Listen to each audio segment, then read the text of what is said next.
नमस्कार, जय महाराष्ट्र। बघूया आजच्या विशेष बातम्या। जाफराबाद तालुक्यात वाळू माफियांना अभय आहे तरी कुणाचे?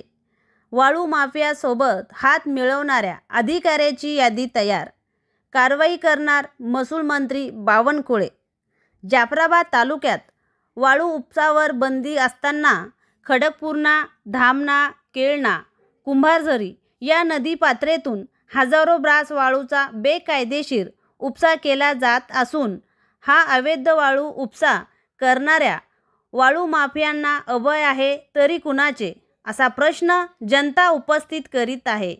या वाळू माफियावर कारवाई करणाऱ्या महसूल विभागाच्या अधिकारी आर्थिक देवाणघेवाण केल्या कारणाने ही अवस्था झालेली आहे।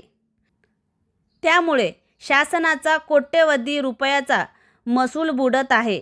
जाफराबाद तालुक्यात रेती घाट नावलाच आहे, येथेच मोठ्या प्रमाणावर बेकायदेशीर वाळू उपसा सुरू आहे। वाळू माफियांना नेमका कोणाचा वरदस्त आहे हे गोड गबाल आहे। त्यामुळे सर्व काही आलबेल सुरू आहे।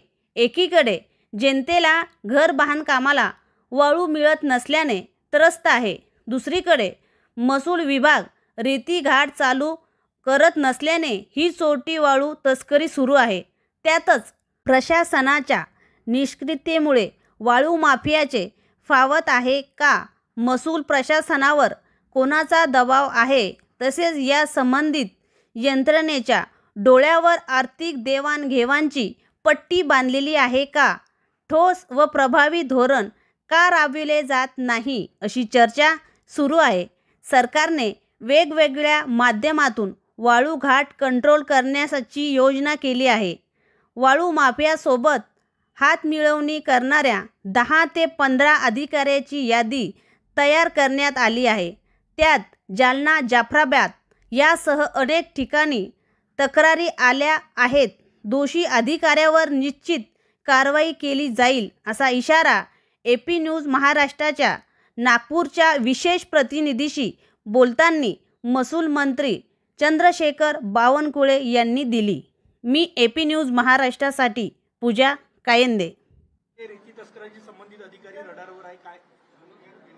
महाराष्ट्रामध्ये रेती माफियासोबत हात मिळवणी करणारे 10-15 अधिकाऱ्यांची नावं सरकारकडे आली आहे।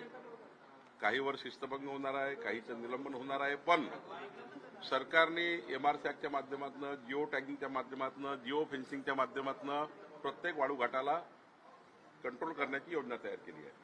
आणि अशा वाळू घाटावर जे अधिकारी आज भंडारा, जाफराबादमध्ये तक्रारी आहेत, जालन्यातली त्या ठिकाणी जिल्हाधिकाऱ्यांशी मी बोललो आहे।